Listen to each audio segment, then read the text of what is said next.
Coming up on Midco Sports tonight, it's our NSIC report. David Brown gets us up to speed on the Northern Sun. Then we'll switch gears to the high school ranks. Jody and Jandy get us caught up on the latest games from the hardwood. And finally, today is the day. We'll preview the rivalry matchup between SDSU and USD. All of that plus much more. Midco Sports tonight tips off right now.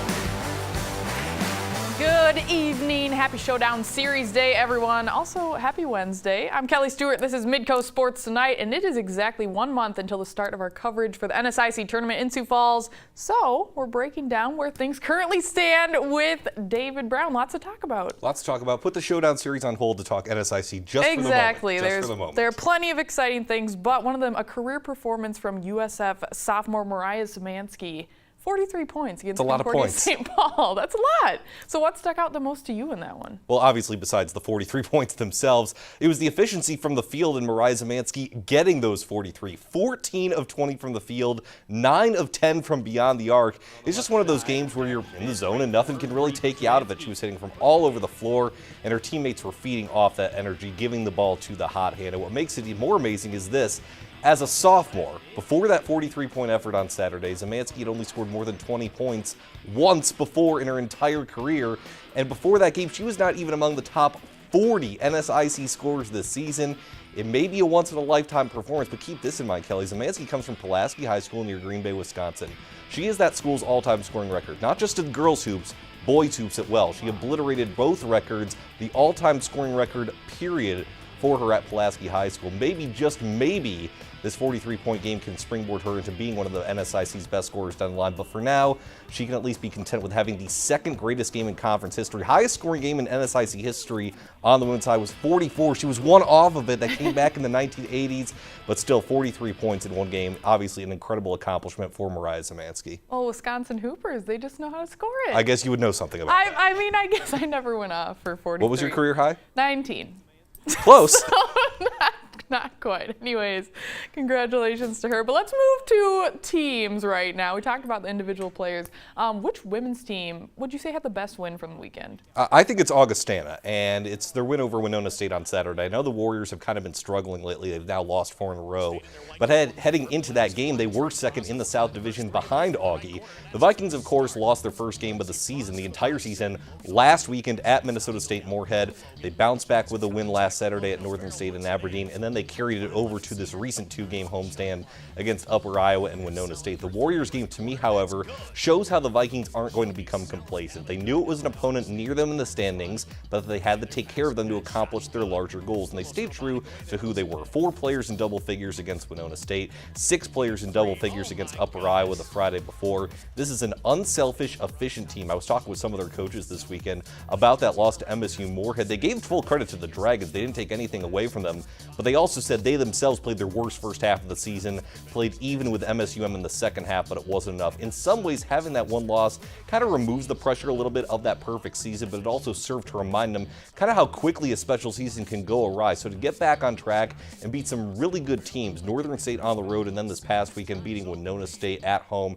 in a game that they had to win to keep the distance in the standings, that to me shows how good Augustana can truly be down the stretch. Yeah, the bounce back, and I agree with you there. I mean, having that one loss, it's like, all right, it's not all just handed to you after you're really rolling. So, and it's also all not doom and gloom as well. You can take both sides of that. Exactly. Well, switching over to the men's side, which team had the best win on that side this weekend? Well, the easy answer is St. Cloud State. They end Northern State's 18-game winning streak on Friday in a dominating fashion, 76-61. It's a game they led wire to wire.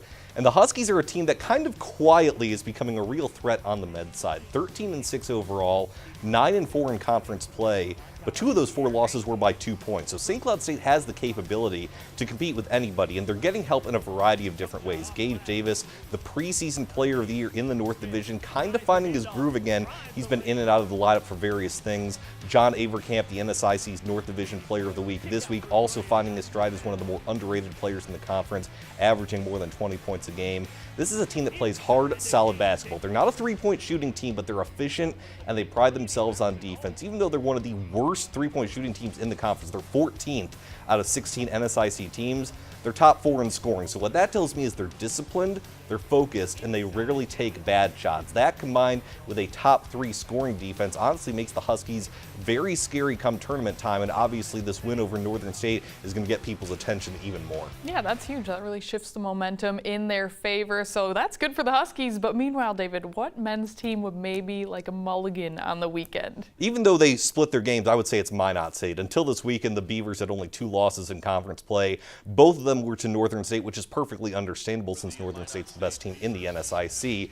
But Minot State had a road trip at Bemidji State and Minnesota Crookston, and they lay an egg on Friday in the Battle of the Beavers, losing at BSU, a below 500 team. This is not taking anything away from Bemidji State, but if you're Minot State, that's a game you should win. Sure, there are letdowns, there are bad nights, there's some games that just don't go your way, but that's a game they were barely competitive in. They trailed most of the way by double digits. And then on Saturday, they eventually win at Minnesota Crookston by 3 points, but they eke that win out by the skin of their teeth. The Golden Eagles are a lot better, but again, Minnesota Crookston a below 500 team, and the Beavers, as I said, had to sneak one out. So they get the 1-1 split on the weekend, far from a catastrophe.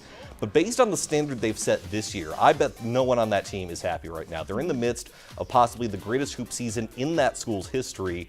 When that happens, you're judged by a different standard and you're judged by a higher standard. They're back at home this weekend against Winona State and Upper Iowa, 2 teams with better records than Bemidji State and Minnesota Crookston. So let's see if Minot State can regroup, refocus, and play up to their potential, because I bet everyone on that team believes they did not play up to their potential this weekend. Yeah, that's just a defeating feeling. So you talked about their upcoming games, but this weekend, what other games are you looking forward to? Look no further than right here on Midco Sports Network. The I Hate Winter games, of course. Sioux Falls at Northern State, a doubleheader we got Friday here on Midco SN. In the women's game, how is Mariah Szymanski going to follow her 43-point performance against one of the best defenses in the conference in Northern State? And then on the men's side, will Northern State get back on track after their 18-game winning streak came to a halt? Sioux Falls on the men's side, they've won 3 of 4. How can they get a big road win in Aberdeen? It's going to be a fun atmosphere at Northern State all around on Friday, 6 and 8 p.m. right here on Midco Sports Network. It is going to be fun. If you want to see people in hot tubs courtside, tune into these games on Friday. It's going to be a blast. I was going to say, I've heard things about the I Hate Winter game. Never been to one, but It'll be fun. Outstanding things. All right, well, great recap as usual, David. Thank you so much. Thank you. All right, coming up after the break, we will keep it in the Northern Sun and hear from Augustana men's basketball head coach Tom Billiter. Our own Elena Lanson chatted all things Vikings hoops with him, so stay tuned. Tonight, presented by Avera Orthopedics.